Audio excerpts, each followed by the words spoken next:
স্মরণকালের ভয়াবহ দুর্যোগে নেপালে প্রাণহানি বেড়ে 165, নিখোঁজ 8 শতাধিক।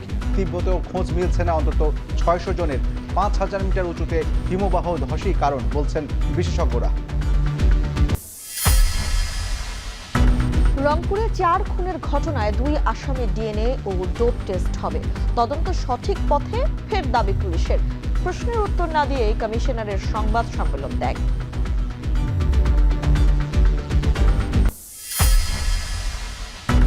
2015 সালে সালাউদ্দিন আহমদ গুম মামলায় জিয়াউলকে গ্রেপ্তার দেখালো ট্রাইব্যুনাল। 27 আগস্ট তদন্ত প্রতিবেদন। জুলাইয়ে মানবতা বিরোধী অপরাধে সাবেক স্বরাষ্ট্র সচিব, যুগ্ম সচিবের বিরুদ্ধে আনুষ্ঠানিক অভিযোগ। দুর্নীতির 15 মামলায় খালাস পেলেন মির্জা আব্বাস। জনগণকে নিয়ে সংসদ সদস্যে ঐক্যবদ্ধ থাকার নির্দেশ প্রধানমন্ত্রীর। তৃতীয় অধিবেশন শুরু বিকেলে। গুরুত্ব পাবে বিদ্যুৎ ও জ্বালানি সংকট নিয়ে সরকারের পরিকল্পনা।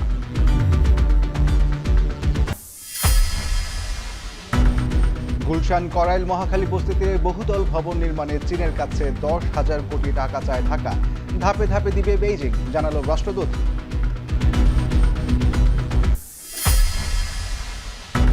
চট্টগ্রামের সীতাকুণ্ডে সমরাস্ত্র কারখানা নির্মাণ চুক্তি স্বাক্ষর। দেশের চাহিদা মিটিয়ে রপ্তানি হবে বিদেশেও, বললেন সেনাপ্রধান। দেশকে নতুন উচ্চতায় নেয়ার আশা বাণিজ্যমন্ত্রী।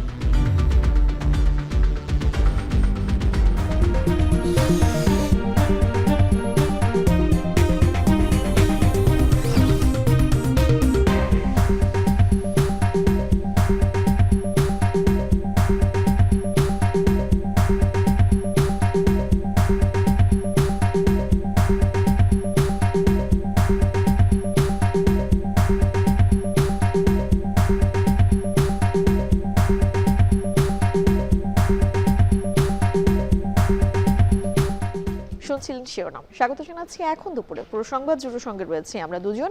আমি তানজিলা খান মিম এবং আমি ইশতিয়াক আহমেদ। সময় গড়ানোর সাথে সাথে বেড়েই চলেছে নেপালে আকস্মিক বন্যা ও ভূমিধসে প্রাণহানির সংখ্যা। এখন পর্যন্ত 165 জনের মৃত্যু নিশ্চিত করেছে দেশটির কর্তৃপক্ষ।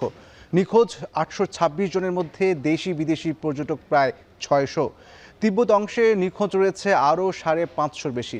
ক্ষতিগ্রস্ত এলাকায় ত্রাণ ও উদ্ধার সহায়তা পাঠিয়েছে চীন, ভারত সহ ইউরোপীয় ইউনিয়নের কয়েকটি দেশ। এদিকে নিখোঁজদের নিয়ে উদ্বেগের মধ্যে স্বজনরা, আর বেঁচে ফেরাদের মুখে উঠে এসেছে ভয়ঙ্কর অভিজ্ঞতার কথা। বিস্তারিত জানাচ্ছেন তানভীর জনি। মাত্র কয়েক সেকেন্ডেই পানির তোরে ভেসে গেছে বহু ঘরবাড়ি ও স্থাপনা, তলিয়ে গেছে গ্রামের পর গ্রাম। স্মরণকালের ভয়াবহ দুর্যোগে হিমালয় কন্যা নেপালের সৌন্দর্য দেখতে এসে প্রাণ হারিয়েছেন স্থানীয় ও বিদেশি মিলিয়ে শতাধিক পর্যটক। একদিন পেরিয়ে গেলেও এখনও সন্ধান মেলেনি হাজারো মানুষের।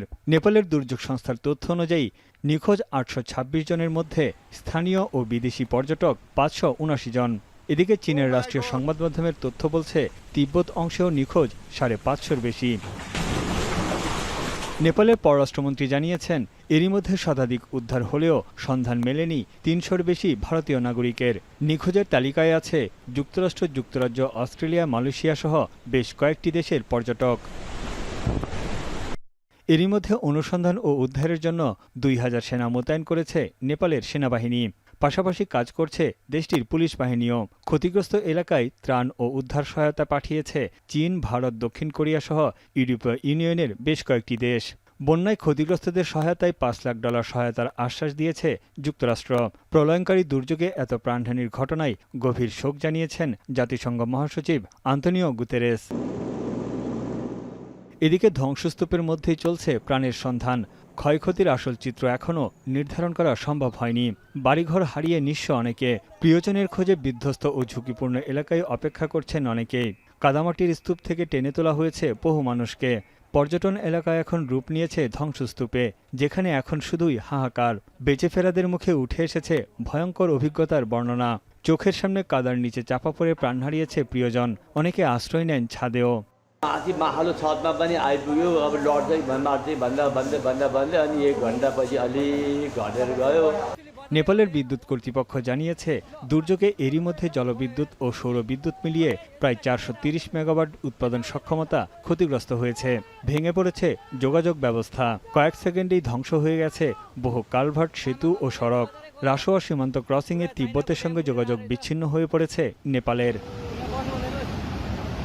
এদিকে নেপালের এই দুর্যোগের পর ভারতের বিহার ও উত্তরপ্রদেশের নিম্নাঞ্চল সহ পার্বত্য অঞ্চলগুলোতে জারি করা হয়েছে বিশেষ সতর্কতা। তানভীর জনি, এখন বিশ্ব। ভূপৃষ্ঠ থেকে ৫,০০০ মিটারেরও বেশি উচ্চতার একটি হিমবাহের ধসে নেপালের তিব্বত সীমান্তবর্তী এলাকায় ভয়াবহ এই আকস্মিক বন্যা বলে মনে করছেন বিশেষজ্ঞরা। তাদের ধারণা, প্রায় ৫,২০০ মিটার উচ্চতার একটি হিমবাহের নিচের অংশ ভেঙে ১২০০ মিটার নিচের উপত্যকায় আছড়ে পড়ায় সৃষ্টি হয়েছে প্রাণঘাতী এই আকস্মিক বন্যা ও ভূমিধস। তবে ঠিক কী কারণে হিমবাহটি ধসে পড়ল তা এখনও নিশ্চিত হওয়া যায়নি। বিস্তারিত জানাচ্ছেন পেনুকা সুলতানা। স্মরণকালের ভয়াবহ এক দুর্যোগের মুখোমুখি নেপাল। আকস্মিক বন্যা ও ভূমিধসে ক্রমেই লম্বা হচ্ছে মৃত্যুর মিছিল। মৃত্যু উপত্যকায় পরিণত নেপালের তিব্বত সীমান্তবর্তী অঞ্চল। কিন্তু প্রশ্ন উঠেছে, কোনো ধরনের বৃষ্টি ছাড়াই কেন এই প্রাকৃতিক বিপর্যয়?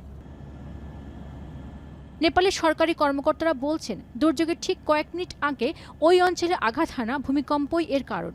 যদিও বিশ্লেষকরা বলছেন ভিন্ন কথা।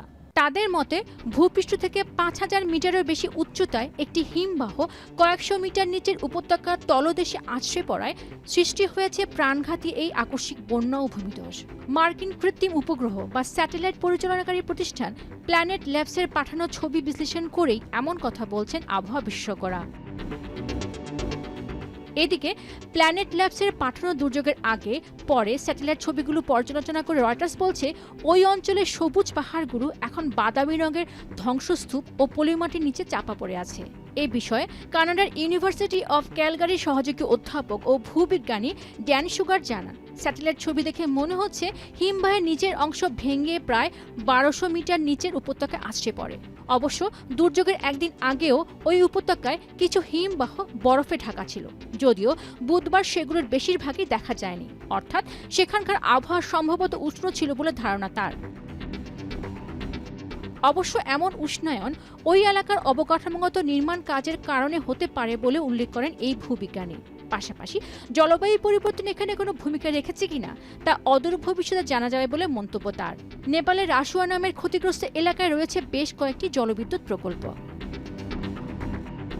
এদিকে নেপালে জাতীয় দুর্যোগ ঝুঁকি প্রশমন ও ব্যবস্থাপনা কর্তৃপক্ষ জানিয়েছে, নেপাল চীন সীমান্ত ক্রসিং থেকে প্রায় ২০ কিলোমিটার উত্তর পূর্বে একটি ভূমিধসের কারণে লেনদেন নদীতে হিমবাহ মিশ্রিত বন্যা সৃষ্টি হয়। তবে এই নদীর উজানে এখনও একটি প্রতিবন্ধকতা থাকায় দ্বিতীয় দফায় ফের আকস্মিক বন্যা হতে পারে বলে সতর্কতা বিজ্ঞানীদের। পেনুকা সুলতানা, এখন বিশ্ব। জনগণকে নিয়ে সংসদ সদস্যদের ঐক্যবদ্ধ থাকার নির্দেশ দিয়েছেন প্রধানমন্ত্রী তারেক রহমান। জাতীয় সংসদের তৃতীয় অধিবেশনের শুরুর আগে প্রধানমন্ত্রী তারেক রহমানের সভাপতিত্বে অনুষ্ঠিত বৈঠকে এ নির্দেশনা দেন তিনি। বৃহস্পতিবার সকালে জাতীয় সংসদ ভবনে সরকারদলীয় সংসদের সভাকক্ষে এই বৈঠক অনুষ্ঠিত হয়। আইনশৃঙ্খলা পরিস্থিতি, গ্যাস ও বিদ্যুৎ সংকট তৃতীয় অধিবেশনে গুরুত্ব পাবে। সভায় সরকারি দলীয় সদস্য ও মন্ত্রীদের করণীয় নিয়েও আলোচনা হয়েছে। এছাড়াও গুম ও মানবাধিকার সুরক্ষা সংক্রান্ত বিলের মতো প্রায় ৬টি গুরুত্বপূর্ণ বিল উত্থাপিত হবে। সংসদের এই অধিবেশনটি সংক্ষিপ্ত হওয়ায় এর মেয়াদকাল হবে সর্বোচ্চ ১০ দিন। চিফ হুইপ নুরুল ইসলাম মনি সভায় প্রধানমন্ত্রীর দিক নির্দেশনা গণমাধ্যমে তুলে ধরেন।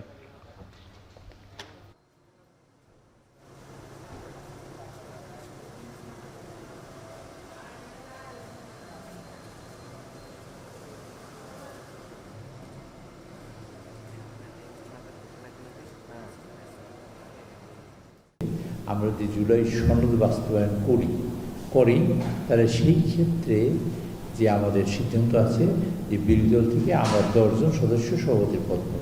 আমরা জুলাই সনদের ধারে কাছে যাইতে পারি নেই। আমরা সেটা বাস্তবায়ন করতে চাই, সেটা আইন করতে চাই, সংবিধান সংশোধন করতে চাই। তার জন্য আমরা কমিটি করেছি। আমরা খুব সঙ্গত কারণে প্রত্যাশা করি বিরোধী দল থেকে যে ৫ জন আসার কথা তারা অনতিবিলম্বেই ৫ জনের নাম দেবেন। আমরা সবাই মিলে এই সংশোধনীগুলো আমরা করব, সবাই মিলে। জাতীয় সংসদের তৃতীয় অধিবেশন শুরু হচ্ছে কিছুক্ষণ পর। এ নিয়ে আলোচনাতে সংসদ ভবন থেকে যুক্ত হচ্ছেন সহকর্মী জাওয়াদ মাহমুদ। জাওয়াদ, তৃতীয় অধিবেশনে কোন কোন বিষয়গুলো গুরুত্ব পেতে পারে, কি তথ্য আছে আপনার কাছে জানাবেন?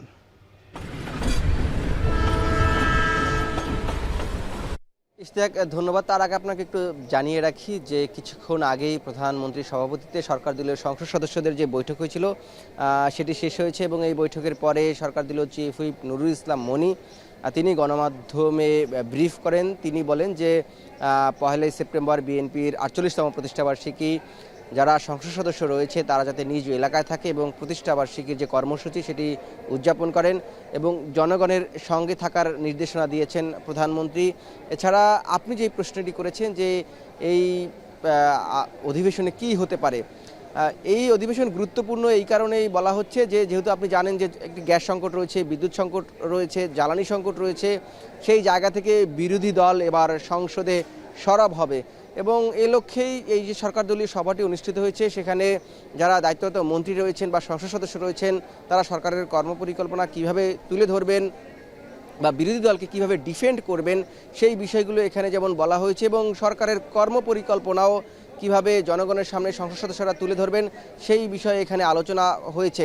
পাশাপাশি আপনি জানেন যে এবার আজকে 2টি বিল এই সংসদে উপস্থাপিত হওয়ার কথা রয়েছে, একটি সম্পত্তি হস্তান্তর আইন আর একটি মানবাধিকার এবং গুম বিষয়ক যে বিল রয়েছে সেটি এই সংসদে উত্থাপন হওয়ার কথা রয়েছে এবং আপনি এটিও জানেন যে এই সংসদের সময়কাল সর্বোচ্চ 10 দিন হতে পারে। এটির আগের দিন নুরুল ইসলাম মনি তিনি জানিয়েছিলেন সেহেতু ক্ষেত্র বিশেষে এটি 5 থেকে 6টি বিল এই পুরো অধিবেশন জুড়ে উত্থাপন হতে পারে, কিন্তু আজকে 2টি কিংবা 3টি বিল উত্থাপন হবে।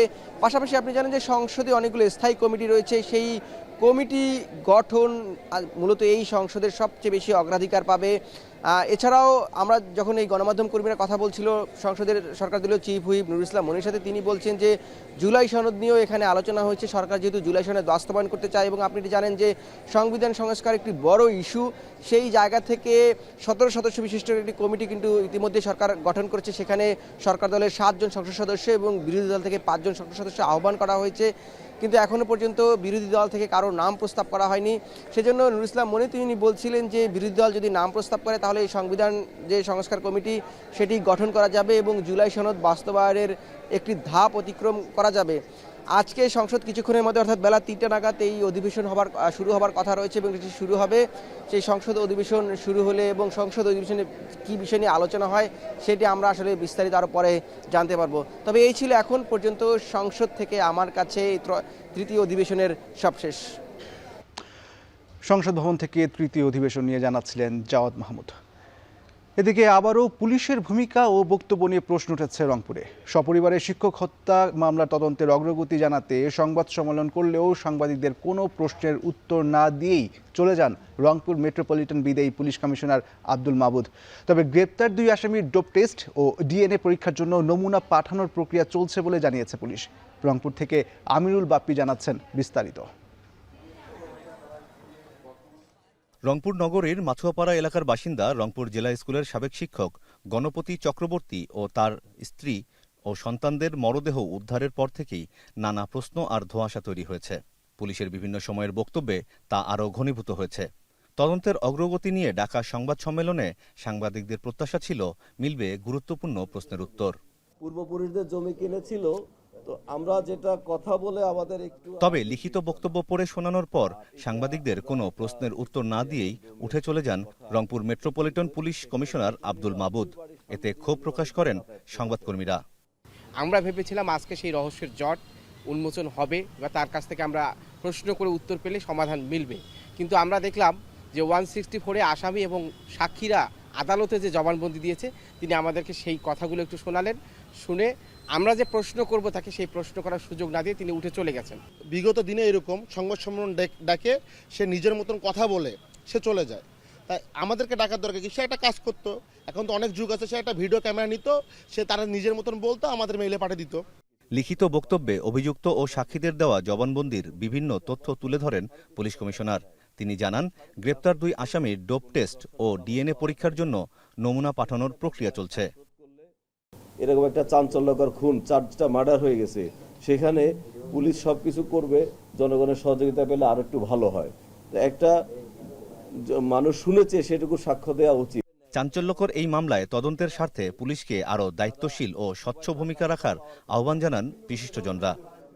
মানুষ প্রত্যাশা করছে যে এই ঘটনাটার নেপথ্য জানবার, আমাদের জানবার মাধ্যম হচ্ছে গণমাধ্যম। ফলে আমরা প্রত্যাশা করি যে তারা এই তদন্তের প্রাপ্ত যে ফলাফল, সেই প্রাপ্ত ফলাফলটি আমাদের কাছে উপস্থাপন করবেন। কোতোয়ালি থানায় হত্যা মামলা দায়েরের পরদিনই মামলার তদন্তভার দেওয়া হয় মহানগর গোয়েন্দা পুলিশের কাছে। তদন্তের অগ্রগতি নিয়ে পুলিশের বক্তব্য মিললেও সাংবাদিকদের প্রশ্নের উত্তর না দেয়ায় নতুন করে তৈরি হয়েছে নানা প্রশ্ন। এখন সুষ্ঠু তদন্তের মাধ্যমে প্রকৃত ঘটনা দ্রুত সামনে আসার অপেক্ষা স্বজন ও নগরবাসীর। আমিরুল বাপ্পি, এখন, রংপুর। দুর্নীতির 15 মামলায় খালাস পেলেন বিএনপির স্থায়ী কমিটির সদস্য প্রধানমন্ত্রীর রাজনৈতিক উপদেষ্টা মির্জা আব্বাস। দুপুরে ঢাকার বিশেষ জজ আদালত 3-এর বিচারক মোহাম্মদ কামরুল হাসান খান এ রায় দেন। সরকারি 18টি পরিত্যক্ত বাড়ি অস্বাভাবিক কম দামে বিক্রি অভিযোগে মির্জা আব্বাস সহ 21 জনকে আসামি করে 2007 সালে পৃথক এসব মামলা করে দুদক। এতে 127 কোটি টাকার বেশি দুর্নীতির অভিযোগ আনা হয়। দীর্ঘ বিচারিক কার্যক্রম শেষে আদালত মামলার অভিযোগ থেকে আসামিদের খালাস দেন।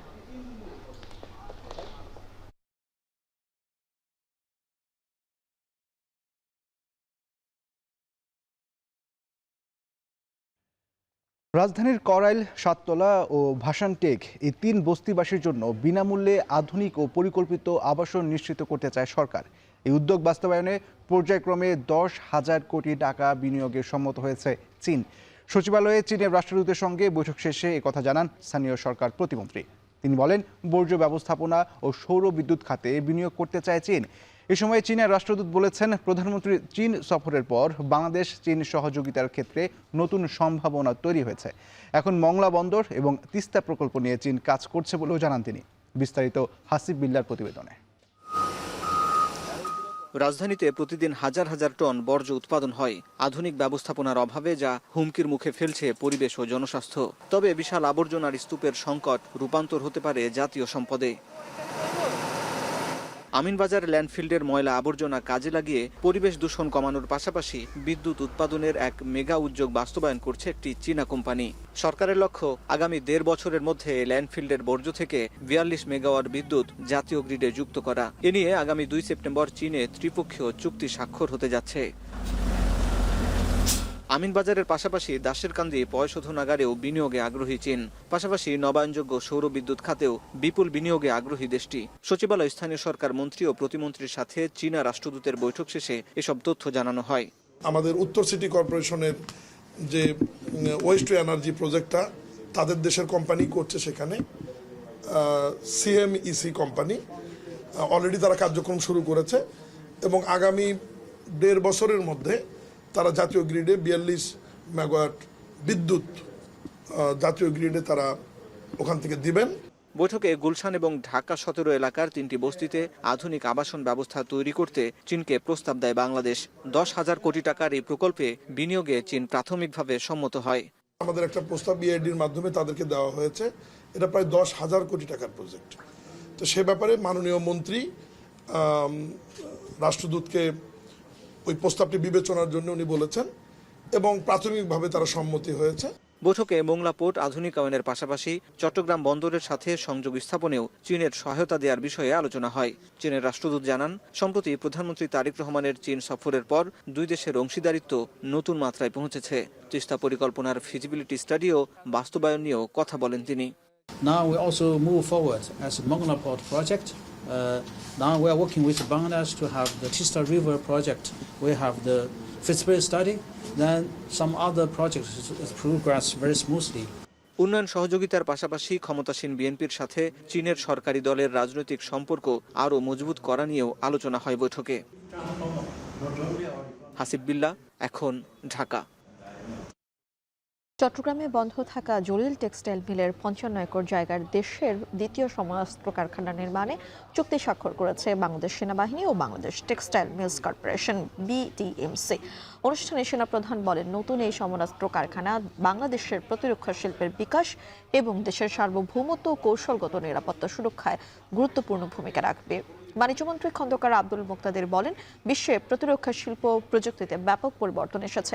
বাংলাদেশ থেকে অস্ত্র ও প্রতিরক্ষা সরঞ্জাম রপ্তানিতে সরকার সব ধরনের সহযোগিতা করবে। তিনি বলেন, এই উদ্যোগ প্রতিরক্ষা শিল্পকে এগিয়ে নেওয়ার পাশাপাশি অর্থনীতিতেও নতুন সম্ভাবনা তৈরি হবে।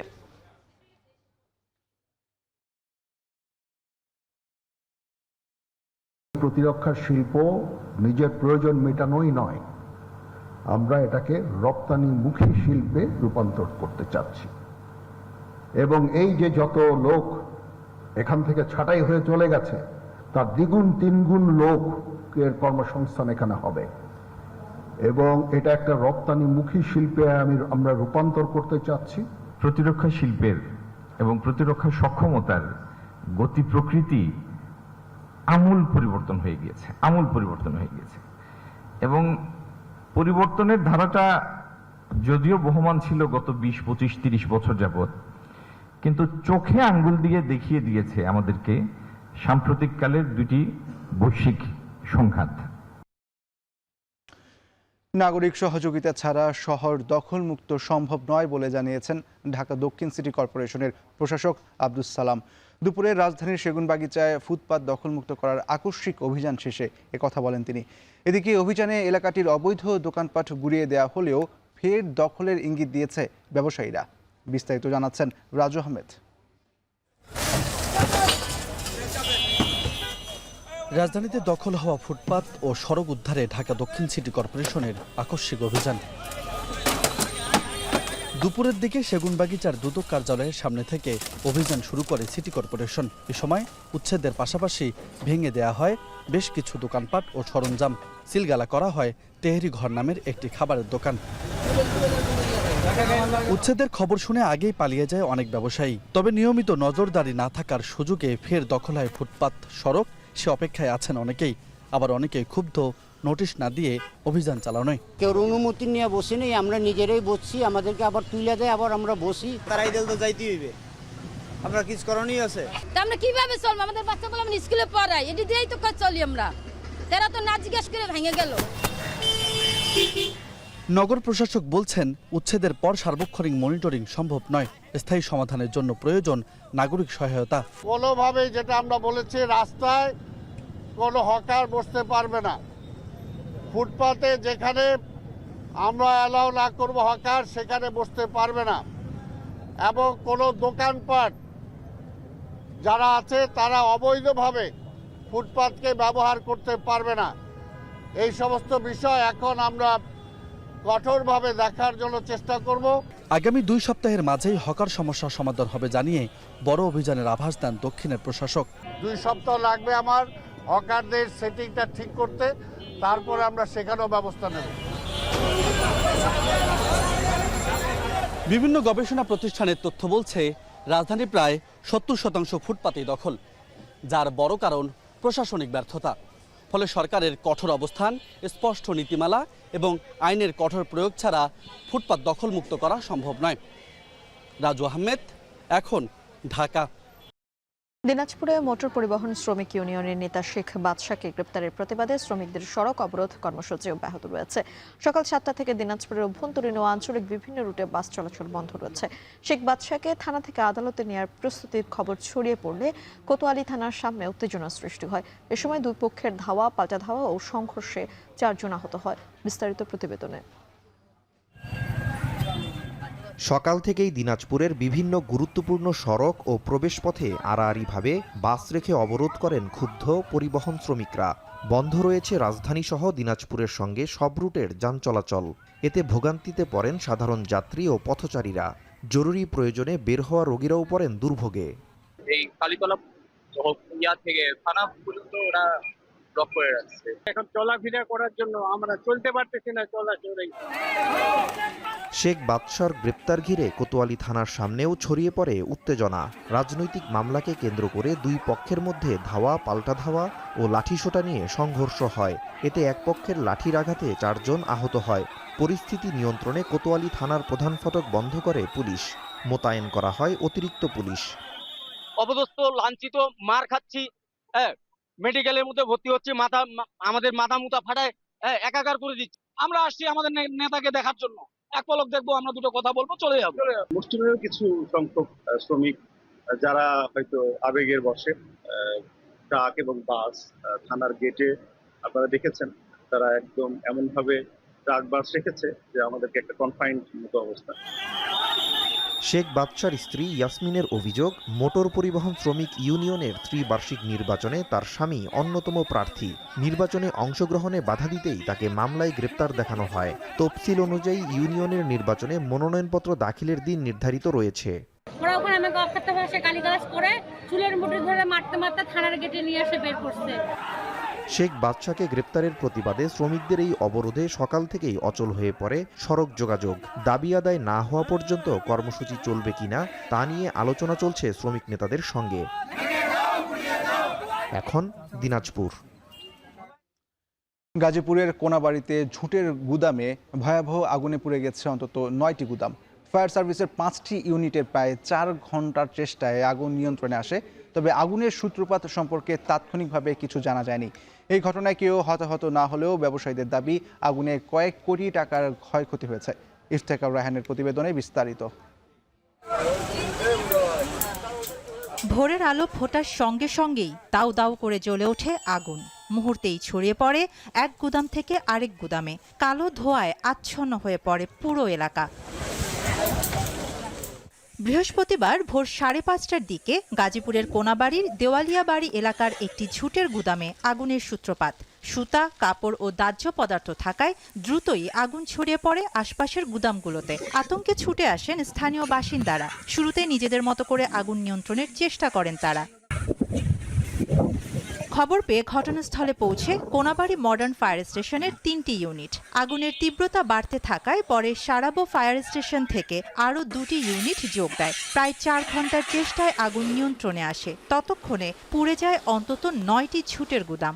দারুণ পাহারা দেয়, তাহলে সারা রাত ভরে আগুন দিলে ফজর তো সারা রাত আগুন ধরলো কেমনি করে? বিশাল বড় আগুন লাগছে। 11টা-12টা গোডাউন পুরো স্ট্যান্ড ভাবে ফেল না। তো ফায়ার সার্ভিস আমাদের কিন্তু সাপোর্ট দিতে পারে না। একটা আইসে একটু পানি দিয়েছে, তারপরে পানি নাই। আবার এটা শুরু করতে করতেই আরো 2 গোডাউন আগুন ধরে গেছে। অগ্নিকাণ্ডে কয়েক কোটি টাকার আর্থিক ক্ষতি হলেও কোনো হতাহত হয়নি। পানির উৎসের সংকট এবং বাতাসের গতির কারণে আগুন নিয়ন্ত্রণে বেগ পেতে হয়েছে বলে জানিয়েছে ফায়ার সার্ভিস। আশেপাশে ওয়াটার সোর্সটা খুব কম। আমার 40টা হোস দেওয়ার পরে, সংযোগ দেওয়ার পরে আমি পানি পাই। এই একটা ব্যাপার। আরেকটা ব্যাপার হচ্ছে এখানে আসলে সেফটির ব্যবস্থা বলতে নাই বললেই চলে, এবং উইন্ড ডিরেকশনটা ঘন ঘন চেঞ্জ হচ্ছিল।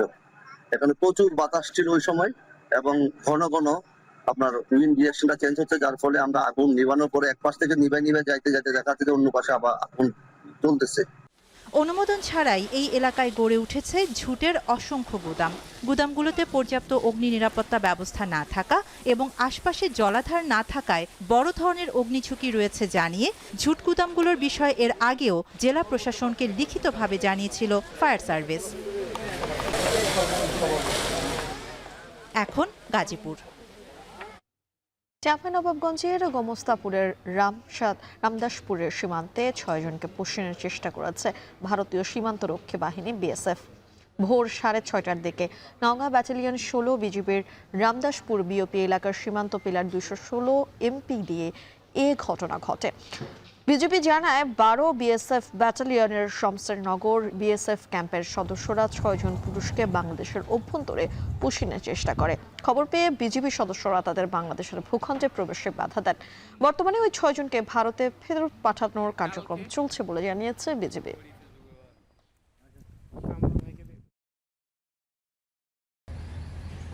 বর্তমান স্বরাষ্ট্রমন্ত্রী সালাউদ্দিন আহমদকে 2015 সালে গুমের ঘটনায় সাবেক র্যাব কর্মকর্তা জিয়াউল হাসানকে মানবতা বিরোধী অপরাধের মামলায় গ্রেপ্তার দেখিয়েছেন আন্তর্জাতিক অপরাধ ট্রাইব্যুনাল। একই সঙ্গে আগামী 27 অক্টোবরের মধ্যে মামলার তদন্ত প্রতিবেদন দাখিলের নির্দেশ দেওয়া হয়েছে।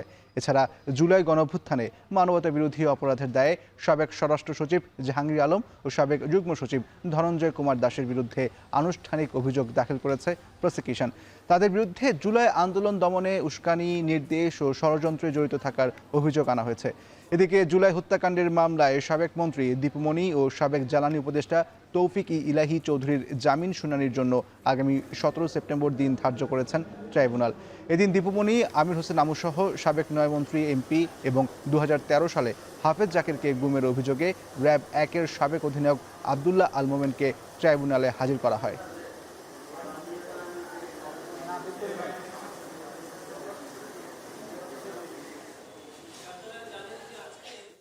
বর্তমান সরকারের স্বরাষ্ট্রমন্ত্রীও গত ফ্যাসিস্ট রেজিমে গুম হয়েছিলেন এবং তাকে ভারতে নির্বাসিত করা হয়েছিল।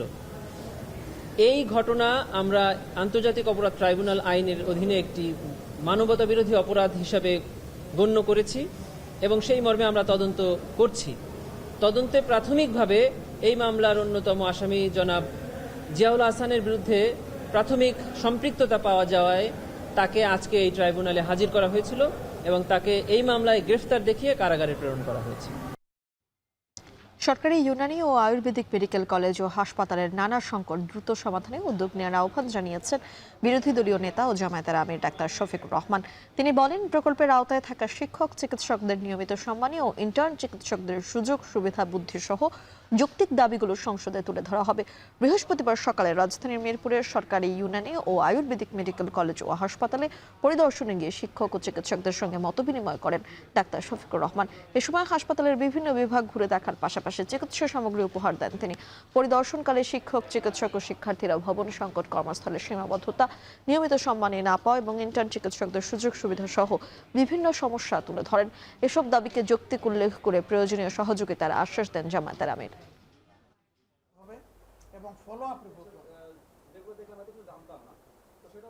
আমি আপনাদেরকে ওয়াদা দেব যে দাবি আদায় আপনাদের লড়াইয়ের সাথে আমি থাকব।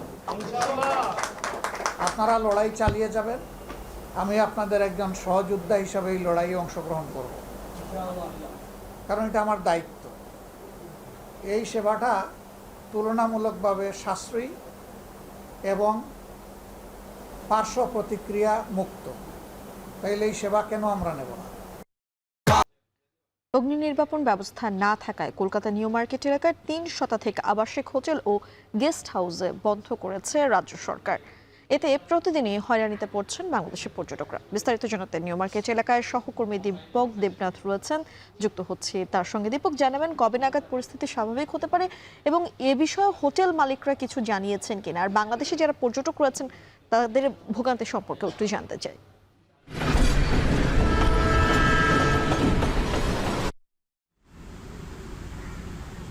দেখুন, এখনো পর্যন্ত যা পরিসংখ্যান আমাদের কাছে আছে সেটি হচ্ছে যে এই যে নিউ মার্কেট এলাকা, সেখানে প্রায় 2 শতাধিক আবাসিক হোটেল এবং লজ এবং গেস্ট হাউস সব মিলিয়ে প্রায় 2 শতাধিক এরকম প্রতিষ্ঠান বন্ধ রয়েছে। এবং যদি মধ্য কলকাতা ধরা হয়, সুতরাং নিউ মার্কেট সহ মধ্য কলকাতা যদি ধরা হয় তাহলে প্রায় সেই সংখ্যাটা প্রায় 350-এর কাছাকাছি। কিন্তু এই যে হোটেলগুলি বন্ধ রয়েছে, এই হোটেলগুলি ঠিক কবে খুলবে সে ব্যাপারে প্রশাসনের তরফ থেকে কোনো পরিষ্কার কোনো বার্তা দেওয়া হয়নি।